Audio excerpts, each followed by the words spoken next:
शुरुआत बहादुर शाह से हो रही है, खत्म हो रहा है बहादुर। कोई बहादुर नहीं थे सब इसमें। मुअज्जम नाम था इसका। नाम क्या था? मुअज्जम। बताइए इसका असली नाम क्या था? मुअज्जम। असली नाम मुअज्जम नाम था। इसको कोई राजनीति से ज्यादा दिलचस्पी वगैरह नहीं थी। ये बुढ़ऊ होकर शासक बना था 63 साल की उम्र में। जब 63 साल, अब सोच सकते हैं औरंगजेब, इसका बेटा जो है नवासी, तो वो थे सब, क्या नाम है, बहादुर शाह द्वितीय है यहाँ पे, अंतिम जो रहेंगे। 63 साल का हो गया, बूढ़ा हो गया, तो अब जाके औरंगजेब जब तक जिंदा था इसको शासक बनने नहीं दिया था, बहादुर शाह को। अब मतलब सबसे बूढ़े शासकों में कौन था? बहादुर शाह। असली नाम इसका मुअज्जम। राजा बनते समय इसकी उम्र कितनी थी? सबसे अधिक उम्र में राजा बना। बताइए 63 साल की एज में लोग रिटायरमेंट ले लेते हैं, इसका राज्याभिषेक हो रहा है। हाँ, बहादुर शाह का। तनी करे ना अपने बाप के खिलाफ विद्रोह, जैसे जहांगीर ने किया था अकबर के खिलाफ, शाहजहां ने किया था जहांगीर के खिलाफ, औरंगजेब ने किया था शाहजहां के खिलाफ। तनी करे, सरिये गरम करके रखा था यहाँ, बुढ़ौती में आंख का ऑपरेशन कर देता। हाँ, मार देता यहाँ पे, किसी को कोई दिक्कत। आगे बढ़े तो बहादुर शाह का असली नाम राजा बनते समय आयु, सबसे अधिक उम्र में राजा बना। ये बकलोल था, इसको अपने बाप से इतना डर लगता था कि राजनीति उगनीति का कोई कमवे नहीं करता था, शांति से रहता था चुपचाप।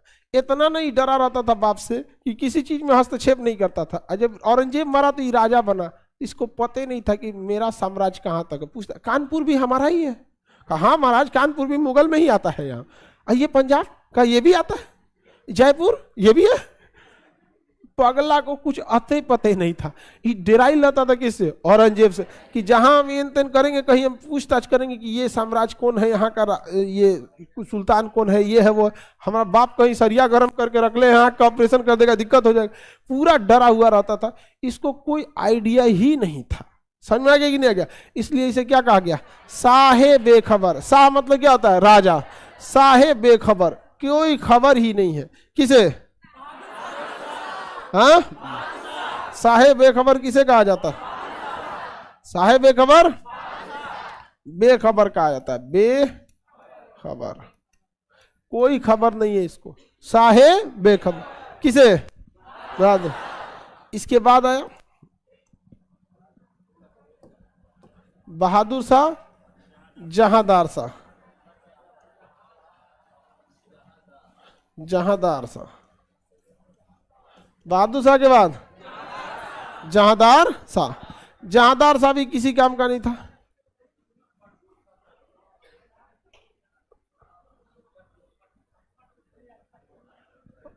देखिए, जहांदार शाह को लंपट मूर्ख कहा जाता था। जहांदार शाह को क्या कहा जाता? लंपट मूर्ख, बकलोल था। किसी को कोनो मंत्री उंत्री पद बना देता था। क्यों? कोई आया ठीक ठाक गाना गा, ठीक गा रहे हो, वित्त मंत्री बन जाओ। पागल तो अरे कोई गाना गा रहा, बांसुरी बना दिए तो वित्त मंत्री बना दोगे। जब आप बहुत ज्यादा खुश रहते हैं तो उस समय कोई वादा करने से बचा कीजिए। ये ना कि बहुत ज्यादा खुश है तो किसी को कुछ आश्वासन दे दीजिए। समझ आएगा कि नहीं गया?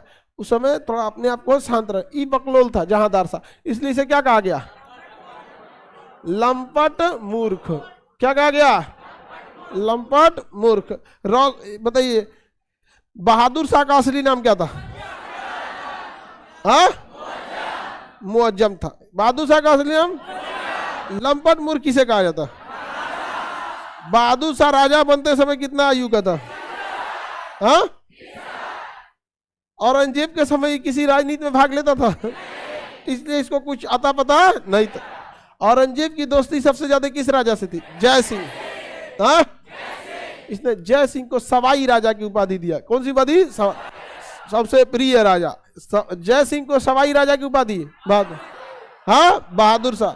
जबकि जय सिंह किसके मित्र थे? पुरंदर की संधि किसने की थी? जय सिंह। किसके साथ? जय सिंह को सवाई राजा की उपाधि बहादुर। लंपट मूर्ख, लंपट मूर्ख जहांदार शाह। आगे बढ़े। उत्तर मुगल काल में जो पहला राजा था वो कौन था? बहादुर शाह। उत्तर मुगल काल में पहला राजा जहां। लंपट मूर्ख किसे कहा जाता? अत्यधिक दान देता था कौन? ज्यादा। पूछा उठा के दे दिया यहाँ पर। अरे कोई आएगा कहेगा कि बहुत दिक्कत है, इसे कोई दिक्कत है, ये मेरा सिंहासन ले जाओ। पगला था यहाँ पे, किसी को कोई पद दे देता था, कुछ भी दे देता था। लंपट मूर्ख किसे कहा गया? हाँ जान। इसके बाद है फारूक सियर। कौन है? फारूक सियर। फारूक सियर यहीं से बर्बाद हो गया भारत।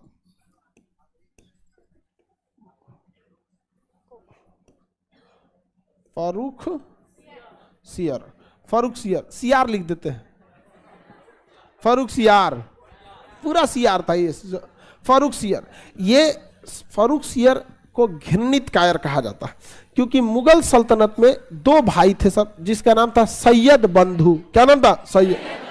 सैयद बंधु जो थे सब बहुत ज्यादा चालबाज इंसान थे सब। तो सैयद बंधुओं से इसने दोस्ती कर लिया फारूक सियर ने, और मरवा दिया किसे? जहांदार साहब। तो खुद को राजा बनने के लिए सोचो, अपने भाईबंद को क्या कर दिया? मरवा दिया। तो किसे मरवा दिया? जहांदार साहब। तो राजा बनने के लिए हत्या किसने करवा दिया? हाँ, फारूक सियर। किससे हत्या कराया? सैयद बंधु। सैयद बंधु, सैयद बंधु से किसका हत्या करा दिया? किसकी हत्या कराए? इसीलिए सैयद बंधु को नृप निर्माता कहा जाता है। नृप मतलब होता है राजा, नृप मतलब राजा, और निर्माता मतलब बनाने वाला। तो बताइए नृप निर्माता किसे कहा जाता है? सैयद। किसे राजा बनाया था? किसे? फारूक सियर को। किसे राजा बनाया? नृप निर्माता फारूक सियर, नृप निर्माता सैयद बंधु, नृप निर्माता सैयद। घृणित कायर, घृणित कायर, घृणित कायर, लंपट मूर्ख, लंपट मूर्ख। तुम मध्य प्रदेश वाला बोल रहे हैं लंपट मूर्ख, तो ऐसे चौंक के देख रहा है, तुमको थोड़ी बोल रहे हैं। हाँ ठीक है, तुम जिन्ना जल्लाद। हाँ, फारूक सियर समझ आ गया। देखिए फारूक सियर को एक बीमारी हो गया था, चेचक। अब पहले ना चेचक बहुत भरपूर बड़ा साइज के चेचक होते थे सब, और अभी ना चेचक का दवा वगैरह निकल गया। पहले चेचक एक महामारी थी। महामारी क्या होता है ना, इतनी तेज फैलती है कि कंट्रोल करने के बाहर हो जाती है। जैसे कोरोना एक एक करके होता तो कोई दिक्कत नहीं था, इतना तेज फैला ना कि हॉस्पिटल कोलैप्स कर गया। 100 आदमी का जगह 2000 आदमी पहुंच गया। समझ में आएगी नहीं आएगा? बहुत ज़्यादा तेजी से फैला वहाँ पे कोरोना। उसी तरह पहले चेचक बीमारी होती थी, पूरी की पूरी गांव साफ हो जाता था। इसको हो गया चेचक, अब बड़ा साइज का चेचक हो गया, बड़का। आप में किसी को बड़का चेचक हुआ है? आप लोग को दोबारा फिर कोनो चेचक ना होगा। जिनको जिनको बड़ा साइज का चेचक हो गया ना, उनको छोटका उटका नहीं होता, क्योंकि शरीर में क्या बन चुका होता है? एंटीबॉडी। शरीर में क्या बन गया? अब वो छोट मोट चेचक को ऐसे निपटा देता। समझ में आया कि नहीं? बड़ा साइज का मटर के दाना बराबर जो होता, हम लोग जब मैट्रिक में थे तब हुआ था। उसके बाद कोई चेचक वचक नहीं होता। तो दाग उतना दाग सब खत्म हो जाता है एक समय आने के बाद। समझ में आया? तो इसको हो गया क्या चीज? चेचक। अब डॉक्टर यहाँ का जो था सब उस चेचक का, भारत में आज भी चेचक को लोग जल्दी इलाज नहीं कराता।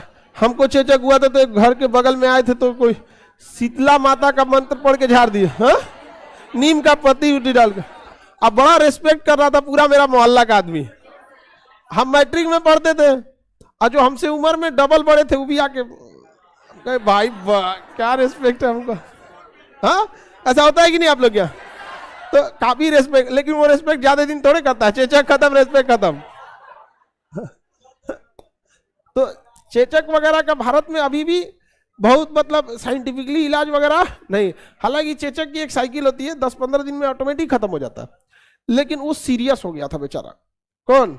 फारूक सियर। तो एक अंग्रेज डॉक्टर था हैमिल्टन। अंग्रेज डॉक्टर हैमिल्टन ने किसका इलाज किया? फारूक सियर का इलाज किया। अब फारूक सियर क्या हो गया? ठीक हो गया। अब राजाओं की पुरानी कहानी अब याद कीजिए। पहला राजा जो था बिंबिसार, भारत का पहला राजा बिंबिसार था ना, उसका एक वैद्य था जीवक। उसने मध्य प्रदेश के राजा चंद प्रदोत का इलाज किया। वो इलाज से इतना खुश हुआ कि अपने आप का मर्जर कर लिया किसमें? मगध में। कहा कि हम मगध के अधीने रहेंगे। इतना खुश हो जाता। पहले का राजा अचानक खुश हो जाता था। अरे भैया अचानक खुश होने से क्या फायदा? इलाज किया है उसको, मनसबदारी दे दो, कुछ दे देगा। लेकिन अंग्रेज सब टारगेटेड आए थे, सब खुश हुए सब। तो उसने कहा कि हम आपसे कुछ मांगना चाहते हैं, हमें बंगाल के क्षेत्र में व्यापार करने की अनुमति दे दीजिए। इसने कहा जाओ, व्यापार करने की अनुमति दे दी, लिखित में अनुमति दे दिया कि अंग्रेजों को व्यापार करने से कोई ना रोके। तो आए थे तो व्यापारी बन के, लेकिन जब वो भारत में आए सब अंग्रेज ने, तो उन्होंने देख लिया सब व्यापारी बन के आए हैं, तो यहाँ कहीं पर किसी जात, कहीं धर्म हावी है, कहीं जाति हावी है। समझ में आ कि नहीं आ गया? किसी का किसी से जम नहीं रहा है। तो देखते थे सब इसमें सबसे मजबूत कौन है, उससे दोस्ती करते थे सब, और ओकरे से बाकी को पिटवाते थे सब। अपने नहीं पीटेगा सब, बाकी ओकरे से पिटवाएगा सब यहाँ पे। तो अंग्रेज धीरे धीरे कंपनी से आगे बढ़ गए सब। लेकिन उन्हें लिखित अनुमति किसने दिया था? हाँ, फारूक सियर ने लिखित में अनुमति दे दिया। तो भारत में अंग्रेजों को मैग्ना कार्टा यानी लिखित अधिकार पत्र, मैग्ना कार्टा का मतलब क्या होता है? लिखित अधिकार।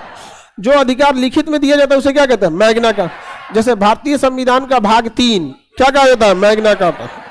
तो बताइए अंग्रेजों को मैग्ना कार्टा किसने दे दिया? किसने दे दिया? अब जब लिखित में मिल गया था, अंग्रेज शासन व्यापार करने लगे, कोई दिक्कत नहीं होता था, नॉर्मल बिजनेस करते थे सर। कैसे अभी विदेशी कंपनी, चाइनीज कंपनियां आके बिजनेस कर रही हैं। हाँ ना, जहांगीर तो जो दिया था भगा दिया था, औरंगजेब मार के हुबली में भाग यहाँ से चट्टा कहीं का व्यापार करेगा सर, लूट उठ लिया था। लिखित अधिकार पत्र किसने दे दिया? जहांगीर ने तो छूट दिया था, अच्छा ठीक है किसी एरिया में व्यापार कर ले, जा कर ले, यहाँ पे ये लिखित दे दिया, यहाँ पे लिखित दे दिया वहां पे। तो अंग्रेजों का मैग्ना कार्टा किसने दिया? फारूक। तो एक तो अंग्रेजों को ले दिया। उसके बाद देखिए ध्यान से, औरंगजेब के समय मराठों से विवाद चालू हो गया था। उस समय शिवाजी थे, हालांकि शिवाजी बहुत पहले उनकी मृत्यु हो गई, औरंगजेब से पहले ही उनकी क्या हो गई? मृत्यु। शिवाजी के बाद पेशवाओं का शासन आया। पेशवा बहुत बहादुर थे सब, एक से एक पेशवा आए सब। तो उसी में पेशवा जो थे सब इतने शक्तिशाली थे सब कि एक पेशवा ने आके समझौता कर लिया, किससे? फारूक। तो इन्हें पेशवा को भी लिखित में मैग्ना कार्टा दे दिया। ठीक है, हम मानते हैं कि पेशवा का क्षेत्र मुगल क्षेत्र नहीं है, आप अपने क्षेत्र में स्वतंत्र शासन कर सकते हैं। तो पेशवा को मान्यता किसने दिया? फारूक सियर। हाँ, किसने दिया? अंग्रेजों को मान्यता। मान्यता देने में सबसे आगे कौन था?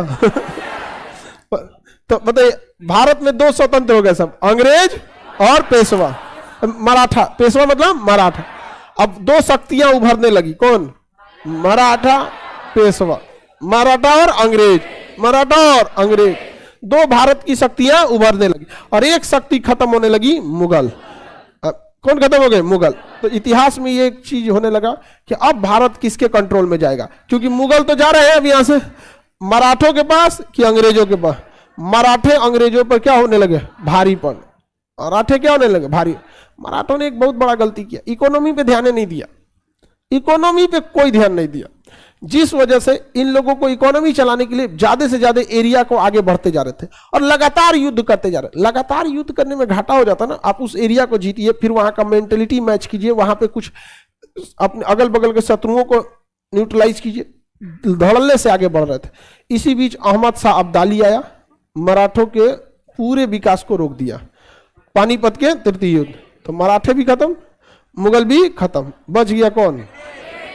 हाँ, अंग्रेज। और वही आया सब यहां पर सीबीएसई बोर्ड खोल दिया सब।